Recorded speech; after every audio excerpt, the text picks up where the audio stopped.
People love saying things aren't worth it. Disney's too expensive. Bourbon is overpriced. It's not worth it. The trip is too much. But I think some of the time it's not actually true. It's not worth it. It's not worth it to you, but there is value there. So we're going to talk about value today. We're going to get into my review of Project Hail Mary, my thoughts on movie theaters, my business thoughts on where you should be with Facebook, YouTube, all of that. We'll get into all of that and more on this week's Say More. Hello, everybody. Thank you so much for being here. My name is Paul Gowder, and this is my show where I get to just rant and talk about tips, tricks, maybe get into some travel, and we'll take a few detours. So I'd love to hear from you. Let me know in the comments where you're watching and if you saw Project Hail Mary.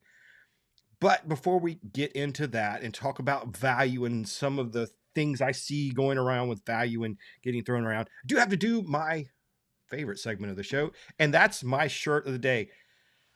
Today, I got one of my whales. It actually came in the mail today. I got this off of the Roosevelt's buy-sell trade group.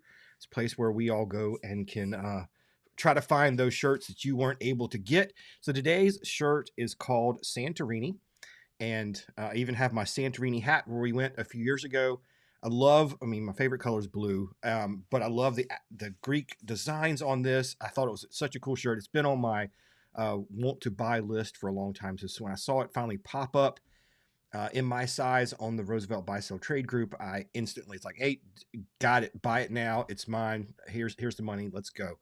So shirt of the day, Santorini. Now let's talk about Project Hail Mary. I was so looking forward to this movie. The book is so great. And it's such a good story. I was really looking forward to it and seeing it on the big screens. And for me, movie adaptations are tough because I listen to the audiobooks and so I get invested in the story because of the immersive atmosphere of, being in your car and hearing those voices. So I feel invested into the books I love. I really feel invested. And so when they make a movie out of it, it's not very often that I am going to think that the movie was better than the book, but I did have high hopes for this one. And it was good. The movie was really good. I did think it fell a bit short of being great. I really think, me personally, I would have loved to see this turned into a 3 or 5 part HBO Max series. I love the idea of what they're doing with Harry Potter. Did you see the trailer that came out this week? That Harry Potter series is going to be incredible. I can't wait. Harry Potter movies are good. Again, but they're not great because they miss so much of the books. And Project Hail Mary, there's so many times where I wanted them to dig in deep into these topics. And man, with a series, you could do that. And that's what I was hoping for. But it is a fun movie. The relationship between Rocky and Rylan is good. And it's really fun to see them banter back and forth and the way they handle that. So go see it.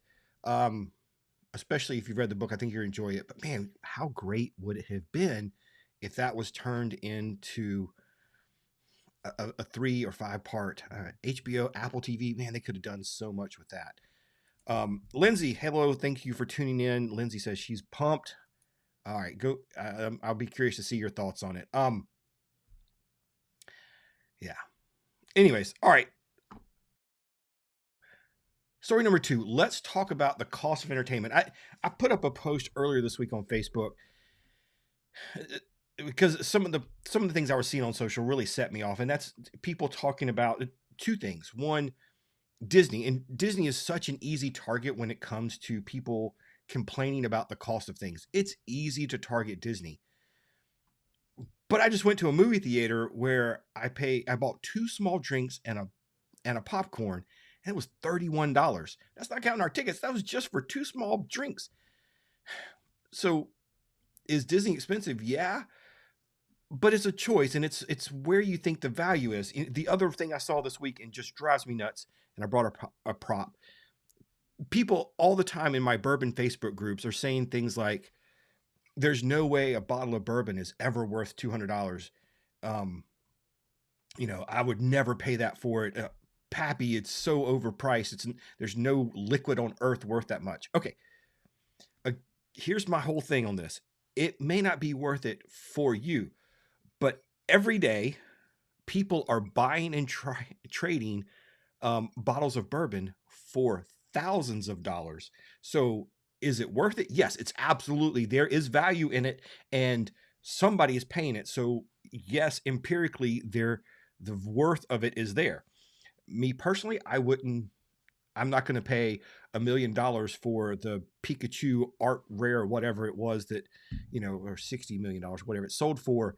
Um, that's not worth it for me for that piece of cardboard. But was that card worth it? Obviously, somebody paid for it. So when we're talking about value, look, just because it's not worth it for you doesn't mean it's not worth it for somebody else. It's a choice. And we all make different choices. Some people love going to the movies all the time, and that's where they want to spend their disposable income. Great. I'm probably going to skip the movies for a while after, especially after this one.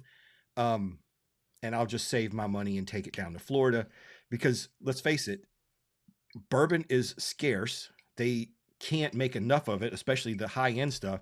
And Disney doesn't have a problem not filling their parks. Even as they raise prices, they still have capacity issues. Go look at some pictures right now of spring break at Walt Disney World. The lines are nuts. So is it worth it? Yes, it's just not worth it for you.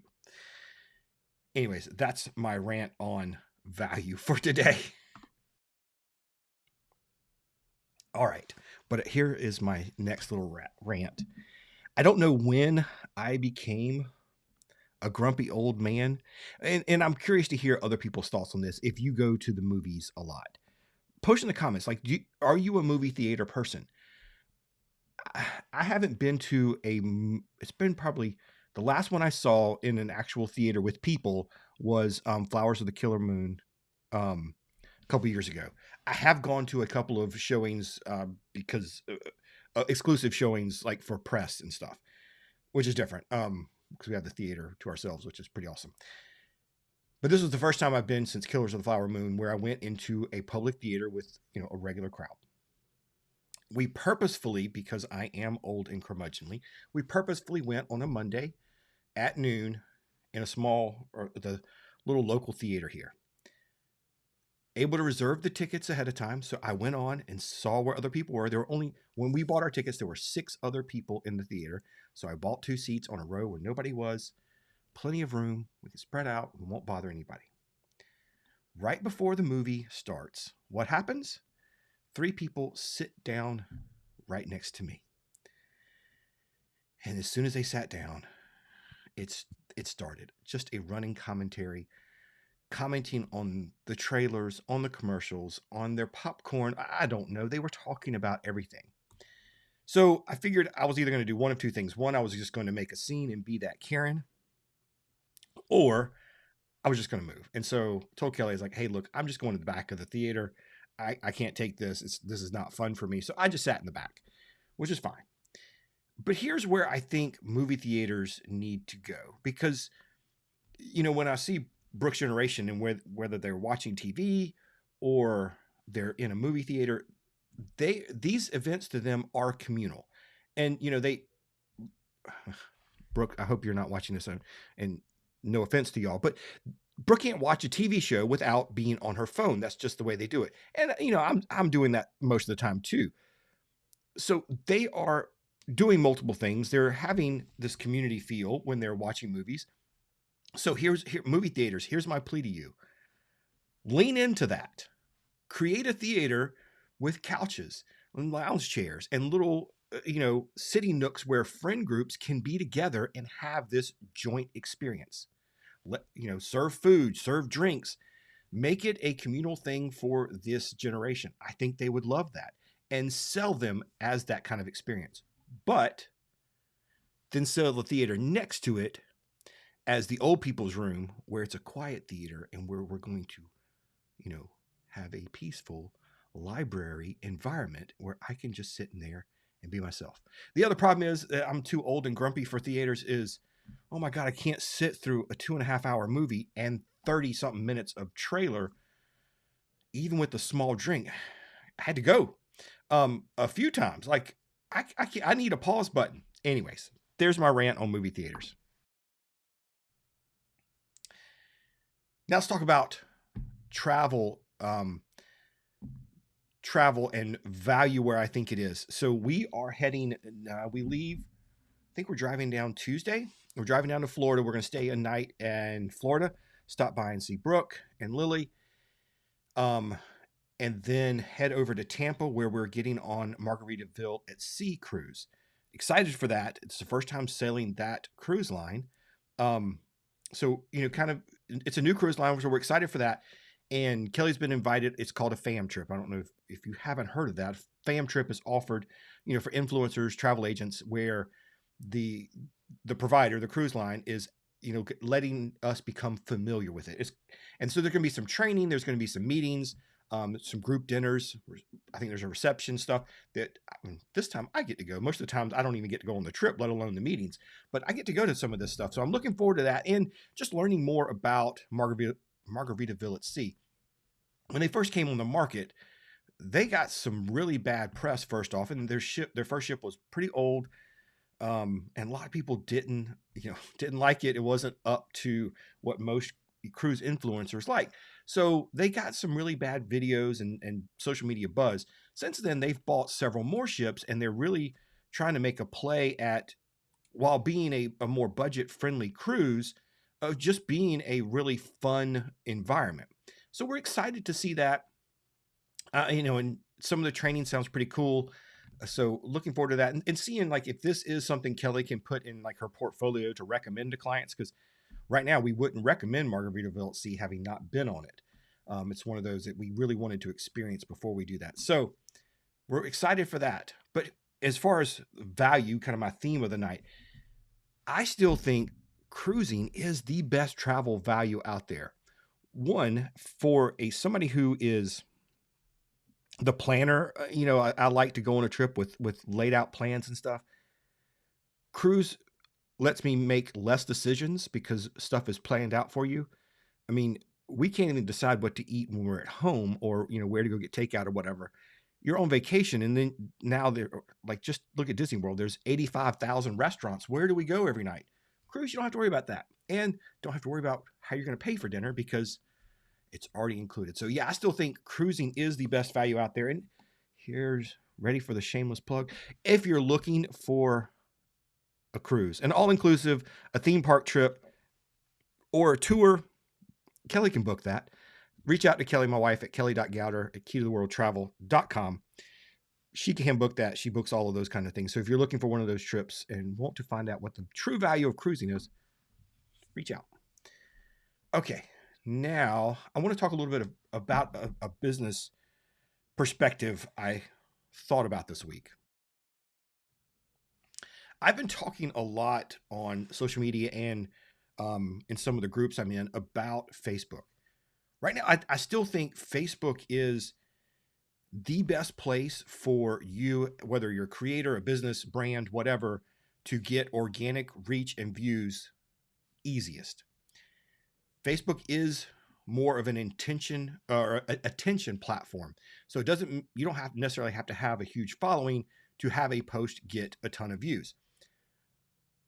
Sean over at But Mostly Disney, he posted this week that he followed some of the stuff I'd been telling him. And in the last month, he got over 1 million views on his Facebook page or his Facebook profile. And I think he's got like 5,000 followers. That's absolutely incredible.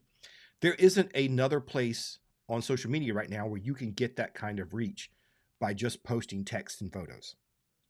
So I still think Facebook is an important part of your business, and it needs to be a part of your strategy. I'm doing a webinar soon. If you want to know more about that, post in the comments. I'll tell you about a webinar I'm doing about Facebook Unlocked coming up in April. But I saw this story, and I've been thinking about,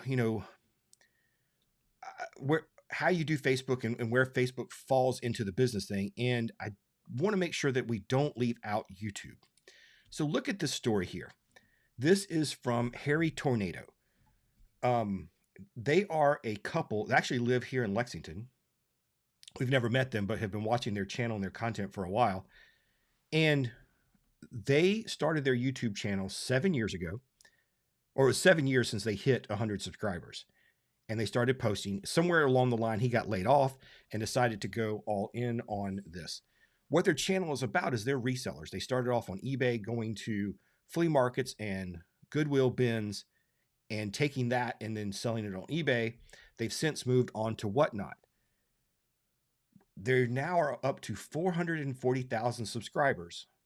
And in those 7 years, if you've read it, maybe you already see it, but how much do you think they've made in revenue on just YouTube? Ready? 400,000 subscribers, 7 years of posting content. They've made $1.2 million. That is an incredible number. And here's where I want you to think about that is YouTube is the long game for your business. Facebook is great for getting views right now. But if you don't have YouTube as part of your business strategy, you're missing out. Now, are we going to be the next Harry Tornado or Mr. Beast on YouTube? No, probably not. It takes a lot of other things to get to 400,000 subscribers or 100 million subscribers in the case of Mr. Beast. We probably won't get there. But the lesson from Harry Tornado for me is if he made that much with 400,000 subscribers, that means that's where a lot of attention and money and business time and effort is getting invested, and Google is still funding that platform and really putting things into it. So it needs to be part of your business strategy. In addition, and I've said this multiple times too, is YouTube Shorts are where Google is training Gemini and ChatGPT is using it, and other places are using YouTube Shorts to train their AI models. And so shorts that I've posted get indexed within days. So you have to be using YouTube Shorts to make sure you are search proofing your content. So with that, along with how much money is being invested in the advertising side of YouTube, this is the long-term play. This is where we really need to be making sure that there is some portion of our business that we're putting content on YouTube. You don't have to be posting hour-long videos. You can just be doing shorts. You can just be doing 5-minute videos, but you need to make YouTube part of your business plan. It is a long-term play, but there's too much money and time being put into it by Google. So it needs to be a place that you spend some time to. All right. To wrap up today, I like to have a product of the week. So when I go to disc golf tournaments, especially, it's a lot of walking in between holes, following place. So it's hard to carry like a chair. So I've been using this for the last couple of years. Have you ever seen these? These are cool little stools that pop down. They have a carry strap. It's been great. The only problem I have with these is it's a little heavy. It doesn't fit in the backpack well, like when when I want to put it up. So it's kind of awkward to carry. It's great though. It pops up. It's a pretty comfortable height. And it's easy and quick to do. So I have liked that. But I think I found one this week and I ordered that I'm thinking I'm going to like even more. And you can find that over here. Over on my Amazon store. And all those are affiliate links. So it comes in this case. Okay. And it's definitely lighter than the stool. So I just got it in, but I do want to try it out and see if I'm going to like this better or not. Let me see if I can actually put this together on camera. So there's the legs. Pops in there. And that's it. Full stool. And I think these hold about the, like 400, 500 pounds, the same as the plastic stools. That's pretty quick. And, if I wanted to, I could just carry it like this in between holes or whatever. So I'm curious if you're, to see how it does feel a little more comfortable. I'm curious to, actually try it out and take it out on a course and use it. But if you're looking for a portable stool, give this a try. Like I said, it's linked down at paulguider.com/myfaves. I think I'm going to like that. So there's my product recommendation of the week. My other product is all of this is filmed and shot and managed using Ecamm.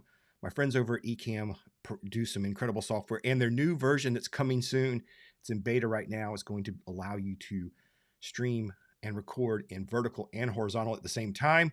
I've been playing with that too. It's really incredible. But save 15% off your first month of Ecamm with by going to ecamm.com/powwows. Check that out over there. I've heard it said before, and I so agree with it. Ecamm is a community that comes with software.